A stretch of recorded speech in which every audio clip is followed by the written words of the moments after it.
இங்கே ஒருத்தனை அவனுக்கே தெரியாமல் போலீஸ் எல்லாரும் சேர்ந்து அவன் ரூமில் வந்து கேமரா ஃபிக்ஸ் பண்ணி அவனோட ஒவ்வொரு மூமெண்ட்டையும் வாட்ச் பண்ணிகிட்டே இருக்காங்க. ஏன்னா அந்த ஊரில் இருக்கிற ஒவ்வொரு கிரிமினல்ஸுக்கும் ஹார்ட் அட்டாக் வந்து இறந்துக்கிட்டே இருப்பாங்க. ஏதாச்சும் ஒரு முறையில் வந்து அந்த கிரிமினல்ஸ்லாம் ஒவ்வொருத்தராக இறந்துட்டே வராங்க. இதுக்கெல்லாம் காரணம் இந்த பையன்தான்னு தெரிஞ்சுக்கிறாங்க போலீஸ். அவனை கையும் களவுமா எப்படியாச்சும் பிடிக்கணும்னு சொல்லிட்டு அவனுக்கே தெரியாமல் ரூமில் கேமரா ஃபிக்ஸ் பண்ணி வாட்ச் பண்ணிகிட்டே இருக்காங்க. இந்த பையனுக்கு டெத் நோட்டுன்னு ஒரு புக்கு கிடச்சிருக்கும்.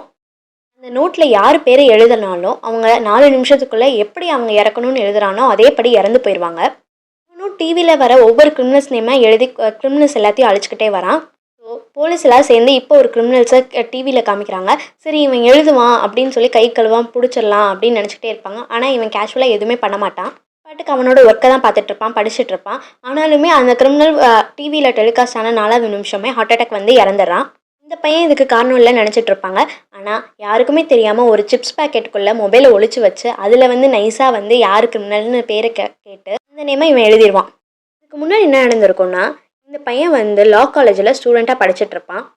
ஸோ அவனும் அவன் ஃப்ரெண்டும் ஒரு நாள் வந்து பார்ட்டிக்கு போயிருப்பாங்க. அங்கே பார்ட்டியில் வந்து ஒரு கலாட்டா நடந்திருக்கும். ஸோ கோவமாக வந்து இப்போல்லாம் லா எங்கேயுமே வந்து ஒத்து போக மாட்டுது, எல்லாத்துலேயும் பணம் தான் வந்து வேலை செய்யுது, நம்ம படிக்கிற படிப்பே வேஸ்ட்டுன்னு சொல்லி ஃப்ரஸ்ட்ரேஷன் ஆகி பேசிட்டு வெளியே வருவான். வெளியே வந்து பார்த்தா சோன்னு மழை பெஞ்சிட்ருக்கும். அந்த மலையில் வந்து ஒரே ஒரு புக்கு மட்டும் நனையாமல் இருக்கும். அது எவ்வளோ மழை பெஞ்சாலும் அதில் மட்டும் தண்ணியே படாது. ஸோ இவன் டிஃப்ரெண்ட்டாக இருக்கே, என்ன புக்கு இதில் மட்டும் நனைய மாட்டேதுன்னு சொல்லிட்டு எடுத்துகிட்டு வீட்டுக்கு வந்து பார்ப்பான். பார்த்தா அந்த புக்கில் வந்து டெத் நோட் அப்படின்னு எழுதியிருக்கும். நிறைய இன்ஸ்ட்ரக்ஷன் எழுதியிருக்கும் ஃப்ரண்ட் பேஜஸ்லாம்.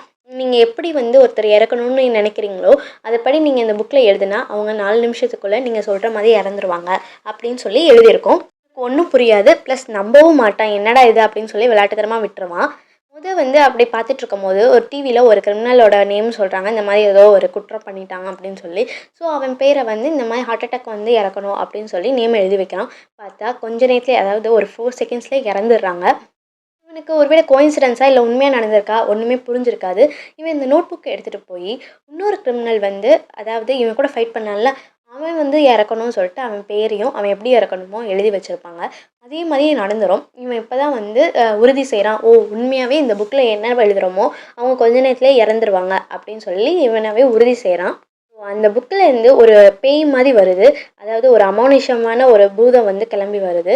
அந்த பூதம் சொல்லுது, நான் வந்து டெத் நோட் இந்த புக்கில் உள்ள பேய் தான் நான், நீ யாரை வந்து எப்படி இறக்கணும்னு நினைக்கிறோ அந்த மாதிரியே நான் உங்களை இறக்க வச்சுருவேன் அப்படின்னு சொல்லி அந்த பூதம் சொல்லுது. நான் உன் கண்ணுக்கு மட்டும்தான் தெரிவேன், நான் பேசுறதும் உனக்கு மட்டும்தான் கேட்கும், வேறு யாருக்கும் கேட்காது அப்படின்னு சொல்லி சொல்லுது.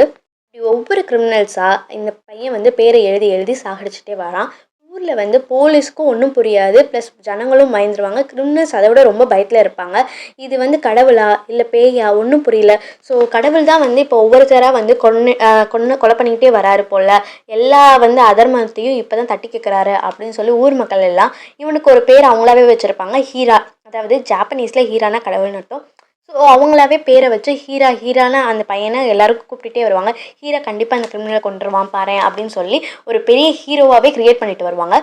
போலீஸ்க்கு ரொம்ப ப்ரெஷராக இருக்கும், யார் எப்படி இது நடக்குது, பிளாக் மேஜிக்கா என்ன நடக்குது அப்படின்னு சொல்லி ஒரு டீமை ஃபார்ம் பண்ணி விசாரிச்சுட்டு வருவாங்க. ஸோ இந்த பையனோட அப்பாவும் போலீஸாக தான் இருப்பாங்க. ஸோ அவரும் அந்த டீமில் ஒரு மெம்பராக தான் இருப்பாங்க. ஸோ அவர் மூலயமா இவன் இன்ஃபர்மேஷன்லாம் கேதர் பண்ணிக்குவான். என்னப்பா ஹீரோவை கண்டுபிடிச்சிடலாமா அப்படி இப்படின்னு கேட்டு ஒவ்வொரு இன்ஃபர்மேஷனாக கேதர் பண்ணிகிட்டே வருவாங்க. போலீஸால் இவனை கண்டே பிடிக்க முடியாது. அப்போது வந்து போலீஸ்லேயும் ஒரு சிறப்பான டிடெக்டிவ், அதாவது அவன் பேரை மென்ஷன் பண்ணியிருக்க மாட்டாங்க, மிஸ்டர் எல். அவனை யாருக்குன்னு அந்த போலீஸ்க்கும் தெரியாது. ஸோ வந்து ஃபோன் கம்யூனிகேஷன் மூலியமாக தான் அவனை கம்யூனிகேட் பண்ணிக்குவாங்க. ஸோ அந்த எல் என்ன சொல்கிறாருன்னா, கண்டிப்பாக இவன் ஒரு காலேஜ் ஸ்டூடெண்ட்டாக தான் இருப்பான்.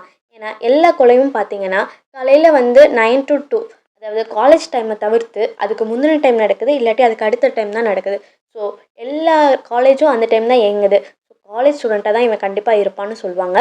ஸோ இதை வந்து அவங்க அப்பா வந்து அவங்ககிட்ட சொல்லுவாங்க, கண்டிப்பாக இந்த ஹீரோ வந்து ஒரு காலேஜ் ஸ்டூடெண்ட் தான், எங்களுக்கு மேலிடத்துலேருந்து தகவல் வந்துச்சு அப்படின்னு சொல்லி சொல்லுவார். இப்போ இந்த ஹீரோ என்ன பண்ணுறான்னா, காலேஜ் நடந்துட்டு இருக்கும் போதே நடுவில் வெளியே கிளம்பி போய் காலேஜ் டைமில் உட்காந்து ஒரு கிரிமினலோட பேரை வந்து அந்த புக்கில் எழுதி வச்சுருவான். ஸோ இப்போ வந்து அந்த கிரிமினல் வந்து நடுவில், அதாவது மிட் டைமில் 11 அந்த சமயத்தில் வந்து அந்த கிரிமினல் இறந்துருவான். ஸோ இப்போ வந்து காலேஜ் ஸ்டூடெண்ட் இல்லை அப்படின்னு அவங்களுக்கு ஒரு குழப்பம் வரும்னு நினச்சிக்கிட்டு இந்த ஹீரோ போயிட்டுருப்பான். பார்த்தா இப்போ கன்ஃபார்மே பண்ணிடுவாங்க.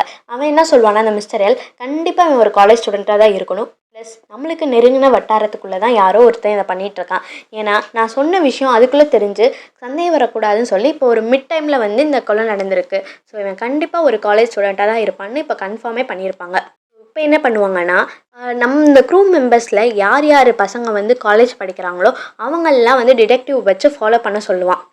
அந்த மிஸ்டர் எல் இன்னொரு விஷயத்தையும் சொல்லியிருப்பான். கண்டிப்பா வந்து இந்த கிரிமினல்ஸ பத்தி வேற எந்த இன்ஃபர்மேஷனும் அவனுக்கு தெரியல. அவனோட நேம வச்சு தான் இந்த கொலை நடந்துகிட்டே இருக்கு. ஸோ அவனோட நேம், அவன் யாருன்று தெரிஞ்சுச்சா அந்த கொலை நடந்துருது. ஸோ அவனோட மிஸ்டர் எல்லோட நேம லீக் அவுட் பண்ணாமலே வச்சிருப்பாங்க. ஒரு சவாலும் விட்டுருப்பான். என்ன நீ கொலை பண்ணவே முடியாது. ஏன்னா என்னோட பேரும் நான் யாருன்னு உனக்கு தெரியாதுல்ல. ஸோ என்ன வந்து நீ கொலையே பண்ண முடியாது அப்படின்னு சொல்லி ஒரு சவால் விட்டுருப்பான். இத அவங்க அப்பா மூலியமா அவன் தெரிஞ்சுக்கிறான். ஸோ எல்லா டிடெக்டிவ்ஸும் இப்போ வந்து காலேஜ் ஸ்டூடெண்ட் அவங்கவங்க பசங்க காலேஜ் யார் படிக்கிறாங்களோ அவங்கள ஃபாலோ பண்ணிகிட்டே இருப்பாங்க. ஸோ ஹீரோவையும் ஃபாலோ பண்ண ஆரம்பிச்சிருவான் ஒரு டிடெக்டிவ்.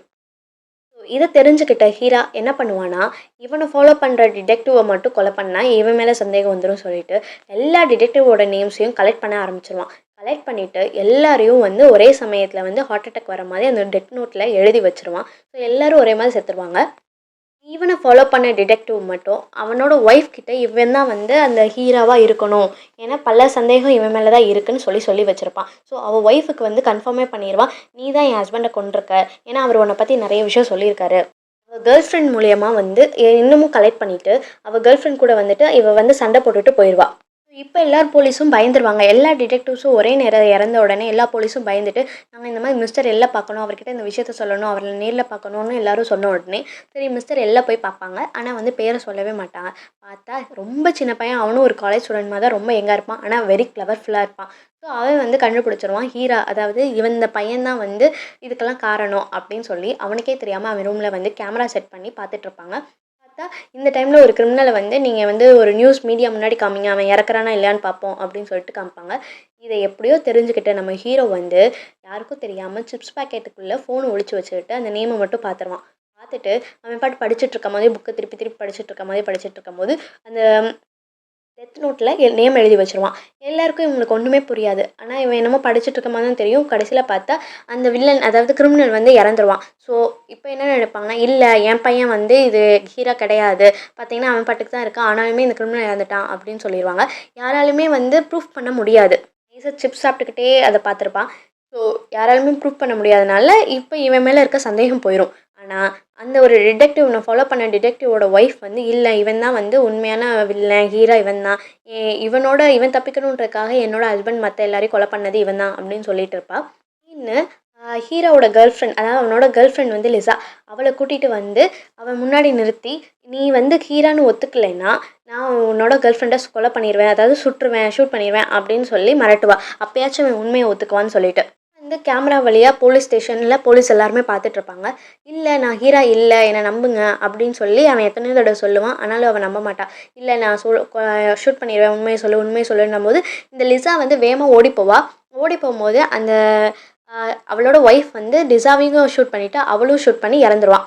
ஸோ இவன் வந்து லிசா வந்து இறந்துட்டான்னு சொல்லி அழுதுட்ருப்பான். எத்தனையோ தடவை சொல்லியும் கேட்கலையே நான் ஹீரா கிடையாது அப்படின்னு சொல்லி ஊர் எல்லாத்தையும் ஏமாந்துட்டுருப்பான்.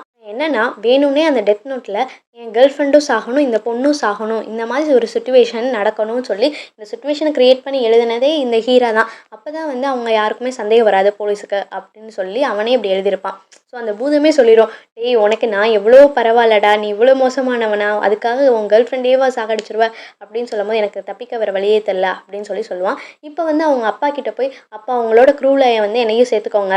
நானும் இந்த ஹீரோவை வந்து யாருன்னு கண்டுபிடிக்கணும். என் கேர்ள் ஃப்ரெண்ட் இறந்தது காரணமே அவன் தான். அவனை கண்டுபிடிச்சு கொலை பண்ணணும் அப்படின்னு சொல்லி அவங்க அப்பாட்ட கேட்கும்போது அவங்க அப்பா சரி உன்னையும் நான் சேர்த்துக்கிறேன் அப்படின்னு சொல்லிட்டு நீ காலேஜ் முடிச்சோடனே வந்து ஜாயின் பண்ணிக்கோ அப்படின்னு சொல்லியிருப்பாங்க. ஏன்னா அப்போ தான் வந்து இவன் மேலே சந்தேகம் வராது. ப்ளஸ் ஒவ்வொரு மூவியும் தெரிஞ்சுட்டு அதுபடியாக இவன் வந்து நம்ம மூவ் பண்ணிக்கலாம் டெத் நோட்டை யூஸ் பண்ணிக்கலாம் அப்படின்னு இவன் நினச்சிருப்பான். அப்போ தான் வந்து மிஸ்டர் எல் அதாவது அந்த சின்ன பையன் வந்து நிற்பான். வந்து நைஸ் டு மீட் யூ கண்டிப்பாக நீங்கள் ஹீரோ யாருன்னு கண்டுபிடிச்சிருவீங்க உங்களை பற்றி எனக்கு நல்லா தெரியும் அப்படின்னு சொல்லிட்டு பின்னாடி இருந்து அவன் சாப்பிட்ட மாதிரி அதே சிப்ஸ் பாக்கெட் எடுத்து இவன் சாப்பிட்டு சிரிச்சுக்கிட்டே போயிடுவான்.